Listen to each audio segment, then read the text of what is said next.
Bacaan firman Tuhan dari kitab Hakim-Hakim yang terakhir, Hakim-Hakim 21 ayat 1 sampai 25. Demikian firman Tuhan. Orang-orang Israel telah bersumpah di Mizpah. Demikian. Seorang pun dari kita takkan memberikan anaknya perempuan kepada seorang Benyamin menjadi istrinya. Ketika bangsa itu datang ke Betel dan tinggal di situ di hadapan Allah sampai petang, maka mereka pun menyaringkan suaranya, menangis dengan sangat keras. Katanya, "Mengapa ya Tuhan, Allah Israel, terjadi hal yang begini di antara orang Israel, yakni bahwa hari ini satu suku dari antara orang Israel hilang." Keesokan harinya, pagi-pagi, maka bangsa itu mendirikan mezbah di situ, lalu mempersembahkan korban bakaran dan korban keselamatan. Pada waktu itu berkatalah orang-orang Israel, "Siapakah dari seluruh suku Israel yang tidak ikut datang dengan jemaah ini untuk menghadap Tuhan? Sebab mereka telah bersumpah dengan sungguh-sungguh mengenai orang yang tidak datang menghadap Tuhan di Mizpah. Demikian, pastilah ia dihukum mati." Orang-orang Israel merasa kasihan terhadap suku Benyamin, saudaranya itu. Maka kata mereka, "Hari ini ada satu suku terputus dari orang Israel.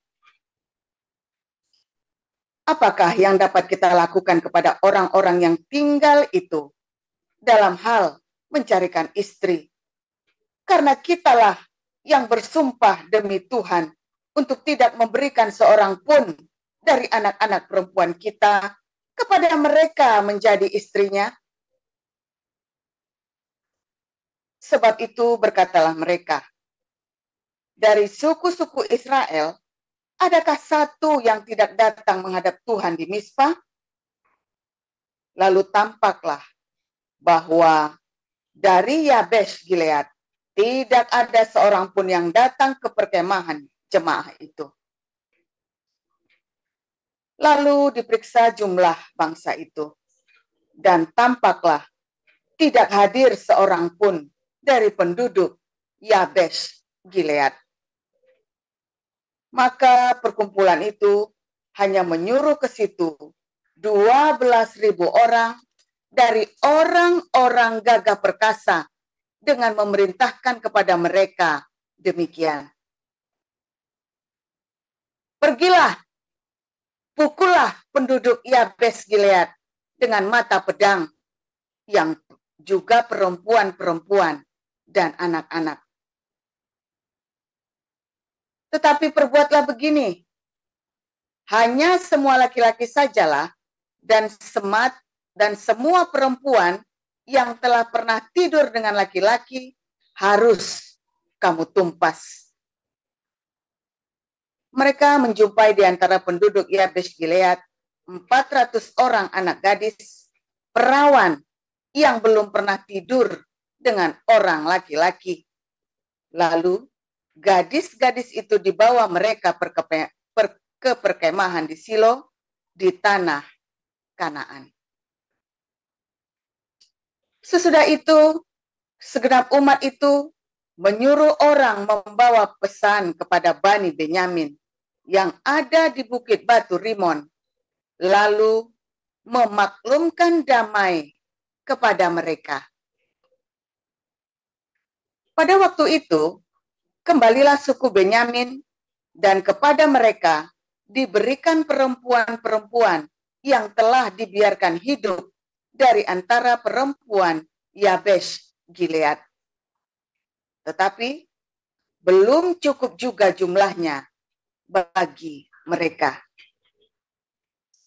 Maka bangsa itu merasa kasihan kepada suku Benyamin, karena Tuhan telah membuat keretakan di antara suku-suku Israel. Kemudian berkatalah para tua-tua umat itu, apakah yang dapat kita lakukan kepada yang tinggal ini dalam hal mencarikan istri? Sebab perempuan-perempuan telah punah dari antara suku Benyamin. Lagi kata mereka, warisan orang-orang yang terluput itu haruslah tetap tinggal pada suku Benyamin, supaya jangan ada suku yang terhapus dari antara orang Israel. Tetapi kita ini tidak dapat memberikan istri kepada mereka dari anak-anak perempuan kita. Sebab orang-orang Israel telah bersumpah demikian. Terkutuklah orang yang memberikan istri kepada suku Benyamin. Lalu kata mereka pula, setiap tahun ada perayaan bagi Tuhan di Silo yang letaknya di sebelah utara Betel, di sebelah timur jalan raya yang menuju dari Betel ke Sikem, dan di sebelah selatan Lebona. Maka mereka berpesan kepada Bani Benyamin demikian, pergilah menghadang di kebun-kebun anggur. Perhatikanlah baik-baik. Maka apabila anak-anak perempuan Silo keluar untuk menari-nari, baiklah kamu keluar dari kebun-kebun anggur itu dan masing-masing melarikan seorang dari anak-anak perempuan Silo itu menjadi istrinya dan pergi ke tanah Benyamin. Apabila ayah atau saudaranya laki-laki datang untuk menuntutnya kepada kami, maka kami akan berkata kepada mereka, serahkanlah mereka itu kepada kami dengan rela hati. Sebab dalam pertempuran, kita tidak dapat menangkap seorang perempuan untuk menjadi istri mereka, masing-masing. Memang, kamu ini tidak memberikan anak-anak gadis itu kepada mereka. Sebab, seandainya demikian, kamu bersalah. Jadi Bani Benyamin berbuat demikian. Dari gadis-gadis yang menari-nari yang dirampas itu, mereka mengambil perempuan.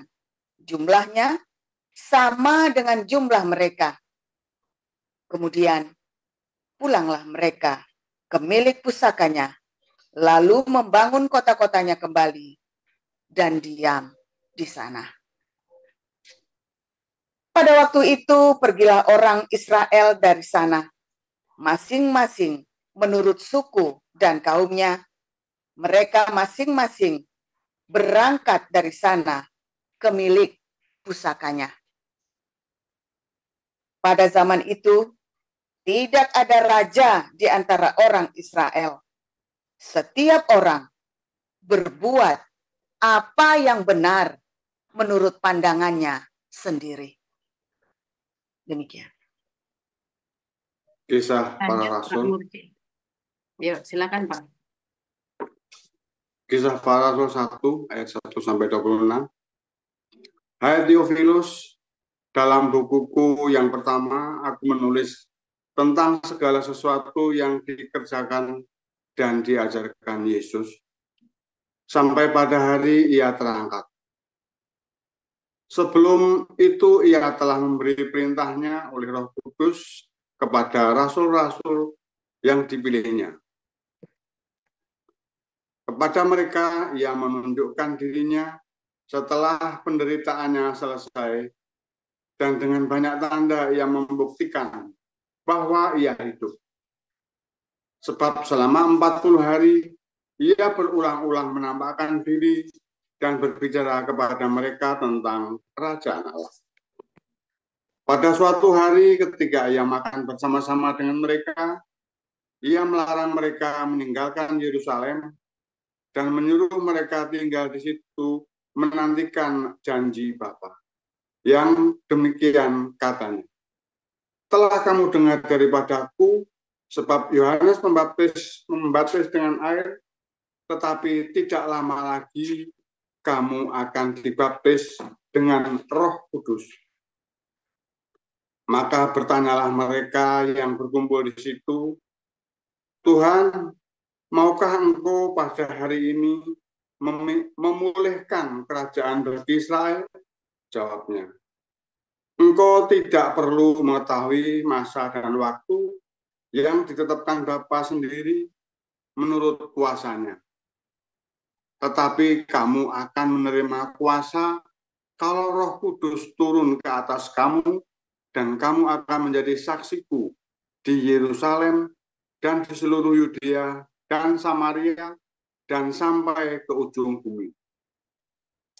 Sesudah ia mengatakan demikian, terangkatlah ia disaksikan oleh mereka, dan awan menutupnya dari pandangan mereka. Ketika mereka sedang menatap ke langit waktu ia naik itu, tiba-tiba berdirilah dua orang yang berpakaian putih dekat mereka dan berkata kepada mereka, Hai orang-orang Galilea, mengapakah kamu berdiri melihat ke langit? Yesus ini yang terangkat ke surga meninggalkan kamu akan datang kembali dengan cara yang sama seperti kamu melihat dia naik ke surga. Maka kembalilah rasul-rasul itu ke Yerusalem dari bukit yang disebut Bukit Zaitun, yang hanya seperjalanan sabat jauhnya dari Yerusalem.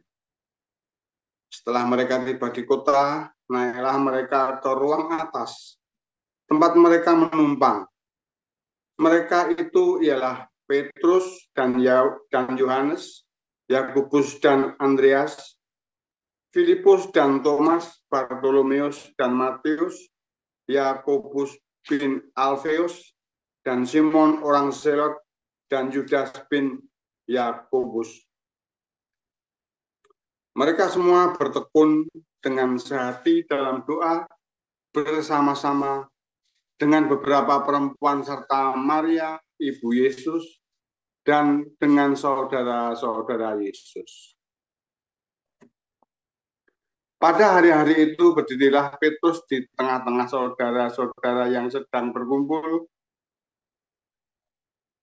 Pada hari itu berdirilah Petrus di tengah-tengah saudara-saudara yang sedang berkumpul itu, kira-kira 120 orang banyaknya, lalu berkata, Hai saudara-saudara, haruslah genap nas kitab suci yang disampaikan Roh Kudus dengan perantaraan Daud tentang Yudas, pemimpin orang-orang yang menangkap Yesus itu. Dahulu ia termasuk bilangan kami dan mengambil bagian di dalam pelayanan ini. Yudas ini telah membeli sebidang tanah dengan upah kejahatannya. Lalu ia jatuh tertelungkup dan perutnya terbelah sehingga semua isi perutnya tertumpah keluar. Hal itu diketahui oleh semua penduduk Yerusalem, sehingga tanah itu mereka sebut dalam bahasa mereka sendiri Hakal Dama. Artinya tanah darah. Sebab ada tertulis dalam kitab Mazmur, biarlah perkemahannya menjadi sunyi, dan biarlah tidak ada penghuni di dalamnya, dan biarlah jabatannya diambil orang lain. Jadi harus ditambahkan kepada kami seorang dari mereka yang senantiasa datang berkumpul dengan kami selama Tuhan Yesus bersama-sama dengan kami, yaitu mulai dari baptisan Yohanes sampai hari Yesus terangkat ke surga, meninggalkan bumi, untuk menjadi saksi dengan kami tentang kebangkitannya. Lalu mereka mengusulkan dua orang, Yusuf yang disebut Barsabas dan yang juga bernama Justus dan Matias. Mereka semua berdoa dan berkata, Ya Tuhan, Engkaulah yang mengenal hati semua orang, tunjukkanlah kiranya siapa yang engkau pilih dari kedua orang ini untuk menerima jabatan pelayanan, yaitu kerasulan yang ditinggalkan Yudas, yang telah jatuh ke tempat yang wajar baginya. Lalu mereka membuang undi bagi kedua orang itu, dan yang kena undi adalah Matias, dan dengan demikian ia ditambahkan kepada bilangan ke-11. Demikian. Terima kasih para lektor, terima kasih kepada Ibu Nirliana dan Pak Murjiono. Kita akan memasuki renungan firman Tuhan dengan judul kesempatan kedua oleh Pastor Joseph Paul Jang. Kami persilakan kepada Pastor Paul. Haleluya, firman Tuhan selalu baru setiap hari saat kita menantikan Tuhan dengan penuh pengharapan, saudara ya. Saya tadi baru saja nih nyampe nih di Den Haag ya.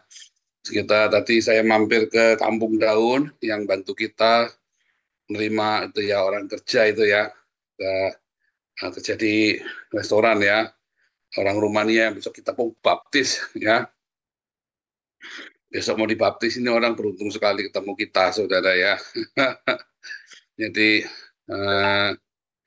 dia juga sementara ditampung ya, tampung oleh saudara kita Pak Ade, terus mau diuruskan berapa hal ya, karena Rumania itu kan Uni Eropa, jadi boleh bekerja, cuman masalahnya dia harus ada izin kerjanya, dan lagi diuruskan sama Pak Ade, dan kita mau wah ini luar biasa saudara ya, kemarin Ringgol ini ya, si Valentin, dan wah banyak lagi ya, kita terus memberitakan Injil, kita menuai.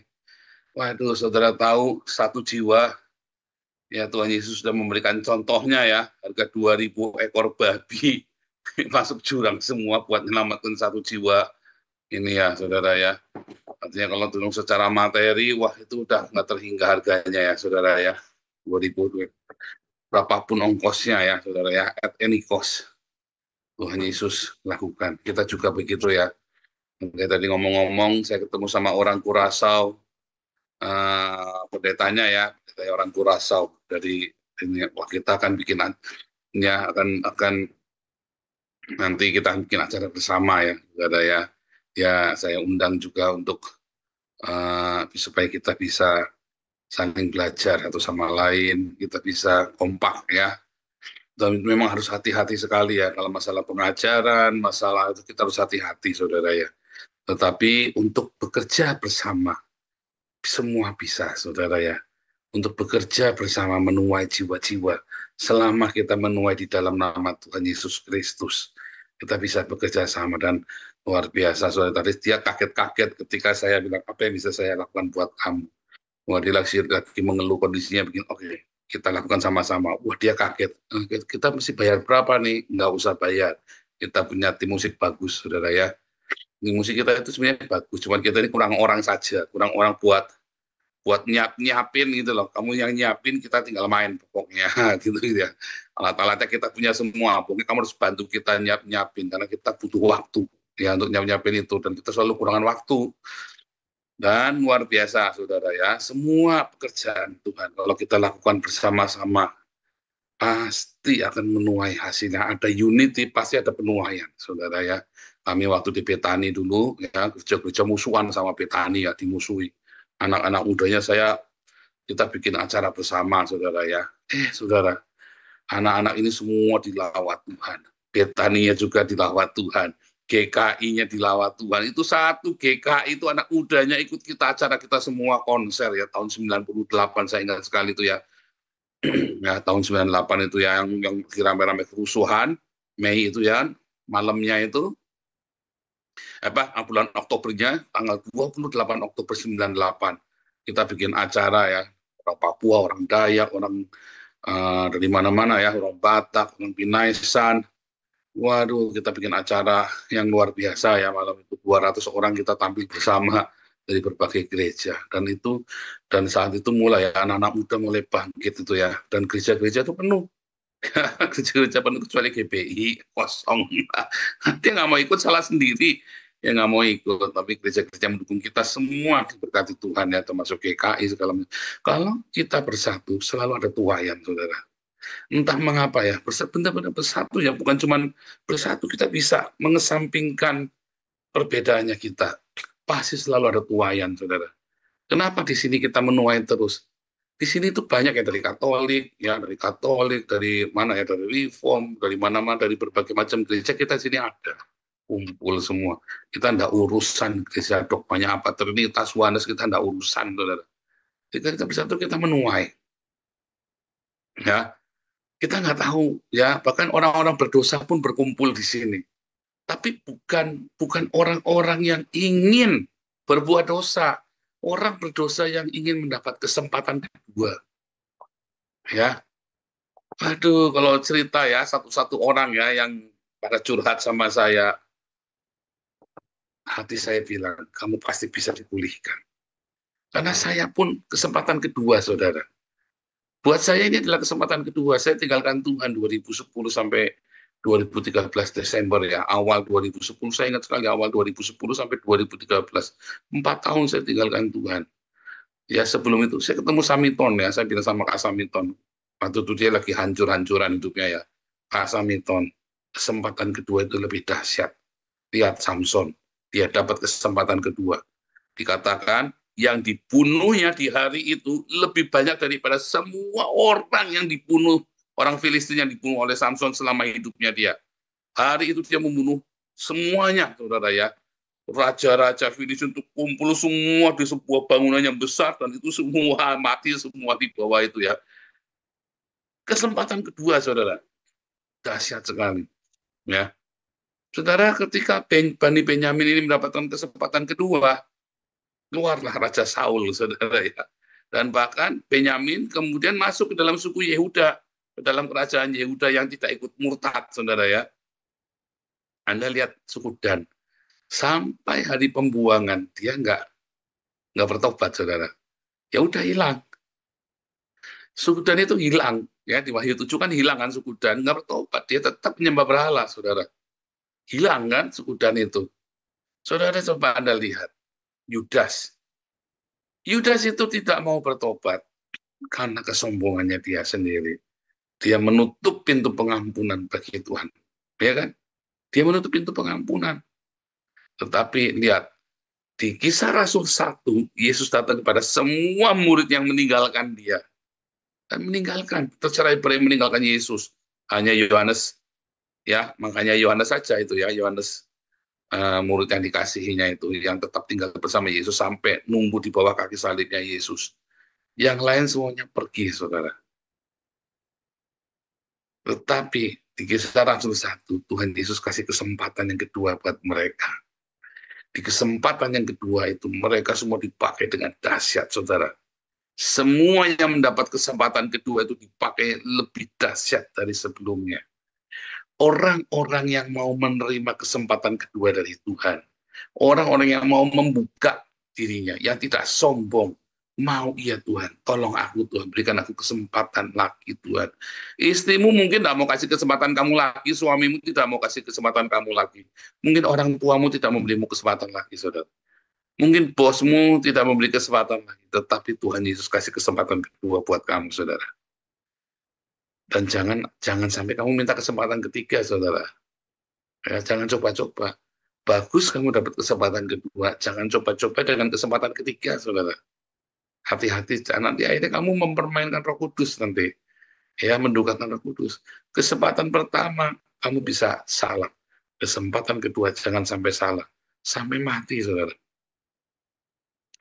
Sebab kalau kamu sungguh-sungguh tangkap itu kesempatan kedua, kamu akan dipakai Tuhan lebih dahsyat. Kamu yang punya bisnis, kamu akan bisnismu lebih dahsyat. Kamu yang berkarir, kamu akan lebih bagus. Kamu yang di dalam gereja, ya aktivitas kerohanian, kamu akan lebih bagus. Tetapi yang jelas, kesempatan kedua, ketika Tuhan kasih kamu kesempatan kedua, dan kamu bertanggung jawab dengan itu, hasilnya akan luar biasa, saudara. Hasilnya akan dahsyat sekali. Sebab di kesempatan kedua, kamu belajar dari kesempatan yang pertama. Ya, Tapi kalau kamu tidak ambil kesempatan kedua, kamu jatuh dan kamu menutup diri, ya sudah selesai kayak Yudas. Kamu pikir Yudas itu kalau bertobat nggak diampuni? Diampuni, saya yakin sekali diampuni. Tidak ada dosa yang tidak diampuni. Kecuali kamu menghujat Roh Kudus karena kamu menutup. Kalau kamu hujat Roh Kudus karena nanti kamu nutup diri. Ketika kamu berkata, enggak, aku nggak mau diampuni, aku tak mati masuk neraka. Ya sudah, selesai. Banyak orang nggak mau memberikan, juga banyak orang tidak mau memberikan kesempatan kedua kepada sesamanya. Dia tutup diri, saudara. Hati-hati, saudara ya. Orang-orang yang tidak membuka pintu pengampunan bagi sesamanya untuk dia bertobat dan memperbaikinya. Hati-hati, saudara. Saya tidak berkata Anda yang sudah pernah diperkosa memberikan kesempatan kedua terus hidup dengan bertetangga dengan orang itu yang pernah memperkosamu. Oh, jangan, saudara. Itu namanya goblok, saudara. Itu bukan kesempatan kedua namanya. Itu namanya kamu bodoh, ya. Kalau orang itu jelas predator, pedofil, ya, homoseksualitas, ya, yang suka memperkosa, membuli, ya, orang itu harus di penjara, saudara. Hati-hati, saudara. Itu predator itu. Kelihatannya dia bertobat tapi tidak bertobat. Saya tidak berkata bahwa Anda tidak boleh mengampuni, ampuni, saudara. Ya, ampuni dia. Lupakan. Anda tidak bisa melupakan. Tetapi Anda lupakan. Udah, selesai. Maksudnya begitu ya, bukan terus nggak mungkin lupa, saudara. Kamu diperkosa, kamu dialami disodomi, nggak mungkin lupa, saudara ya. Tetapi lupakan itu maksudnya udah selesai. Dan kamu jangan diundat lagi. Tetapi kalau untuk dosa-dosa seksual, pergi, saudara. Singkirkan dia atau kamu yang pergi. Bukan kamu benci, tetapi tanpa membenci, tetapi kamu harus pergi. Karena itu adalah dosa yang ada di dalam hormonnya dia. Yang ada di dalam hormonnya dia. Dan suatu ketika dia akan melakukannya lagi. Ya, dosa seksual itu ya. Dosa seksual ya, pemerkosaan, pedofilia, homoseksualitas. Kalau Anda punya pasangan homo dan Anda bertobat, terus Anda tidak homo lagi, jangan ketemu lagi sama orang itu, saudara. Jangan ketemu lagi. Bukan Anda benci, tapi jangan ketemu, nggak boleh. Jangan, nggak usah. Jangan cari masalah. Jangan deket-deket lagi sama orang homo. Sama ya, karena itu ada di DNA, ada di dalam darahnya dia, hormon. Demikian juga dengan narkoba. Nah, narkoba itu kan udah jadi racun di dalam darah. Semua yang sudah ada di dalam darah kita, ya, semua yang sudah ada di darah itu, kamu jangan deket-deket lagi. Bukan karena benci, tapi itu bisa tiba-tiba kambuh masalahnya. Ya, bisa tiba-tiba kambuh orang itu juga dan Anda juga. Sehingga pergi, saudara. Tapi kesempatan kedua ini yang dimaksud adalah ada orang bikin salah, saudara. Bangkrut, ada orang bikin satu kegagalan, ada orang menyakitimu, ya, selain tadi dosa tadi ya, narkoba atau seksual ya, saudara ya. Kamu harus beri dia kesempatan, saudara, untuk dia bisa memperbaikinya. Ya. Bagaimana Pak kalau KDRT? Pisah dulu, saudara. Sampai dia harus rehab. Dia harus mau direhabilitasi. Dia harus pergi ke psikiater atau psikolog, ya saudara, seberapa parahnya dia tergantung. Tapi Anda harus beri kesempatan dia, saudara. Harus beri kesempatan. Tetapi, ya, hati-hati dengan kesempatan kedua. Orang yang jahat bisa jadi jahat, saudara. Orang yang jahat bisa jadi amat sangat baik, tapi yang jahat jadi tambah pinter jahat. Makanya dosa-dosa yang ada di dalam genetiknya dia, yang ada di dalam darahnya dia, kamu tinggalkan. Ya kan? Karena yang jahat bisa tambah jahat, lebih pintar kan dia kan? Tapi kalau orang yang berubah baik, dia akan jadi baik karena dia juga lebih pintar. Dia belajar dari kesempatan yang pertama yang dia gagal. Makanya selain dosa-dosa yang ada di dalam darahnya dia, ya, kamu beri dia kesempatan untuk dia bisa memperbaiki dirinya, saudara. Untuk dia bisa dipulihkan. Ya, istri-istri, suami-suami yang selingkuh, ampuni, saudara. Ampuni, kamu harus ampuni, saudara ya. Kasih kesempatan dia kedua buat bertobat. bilang, tapi benar-benar bertobat, ya. Tahunya dari mana? Kamu berdoa puasa, saudara. Kamu doa puasa, dan kamu harus dikelilingi dengan orang-orang yang mengerti. Ya, kalau Anda dikelilingi orang-orang yang babi buta, pokoknya tidak boleh cerai, ya salah juga, saudara. Bukan masalah cerai dosa nggak dosa, oh bukan. Oh pokoknya tidak boleh cerai, salah, saudara. Ya, pernikahan itu sesuatu yang rumit. Jangan ngomong boleh nggak boleh. Ya, tapi intinya kamu siap memberikan kesempatan kedua. Intinya kamu siap. Artinya apa? Bukan berarti kamu harus lakukan sekarang itu juga. Oh jangan tertuduh ya. Kalau kamu suamimu KDRT, ya kamu jangan buru-buru terima dia di rumah. Ya, harus benar-benar. Makanya saudara ya, belajar di sini bagaimana Pak cara memberi kesempatan kedua. Tapi hari ini yang saya mau ajari kepada Anda adalah ketika kamu yang diberi kesempatan kedua, bukan kamu yang memberikan kesempatan kedua, kamu yang diberikan kesempatan kedua, apa yang harus kamu lakukan? Ya, kamu datang sama Tuhan. Tuhan, tolong aku Tuhan yang kedua ini, supaya aku jangan salah, supaya aku bisa benar-benar Tuhan pakai aku sesuai dengan apa yang kamu mau. Seperti Samson, ya, seperti Benyamin, Bani Benyamin ya maksudnya ya, yang diberi kesempatan kedua, dan seperti para rasul, saudara, diberi kesempatan kedua. Tapi jangan sampai kamu lalai, jangan sampai kamu menyanyiakan kesempatan kedua. Karena kesempatan kedua itu selalu dahsyat. Jangan kamu menutup diri, saudara ya. Kalau bagaimana Pak, kalau saya memberi kesempatan kedua, itu nanti lain kali kita belajar lagi. Hari ini kalau kamu yang mendapat kesempatan kedua, datang dan gunakan sungguh-sungguh pada Yesus. Tuhan Yesus memberkati.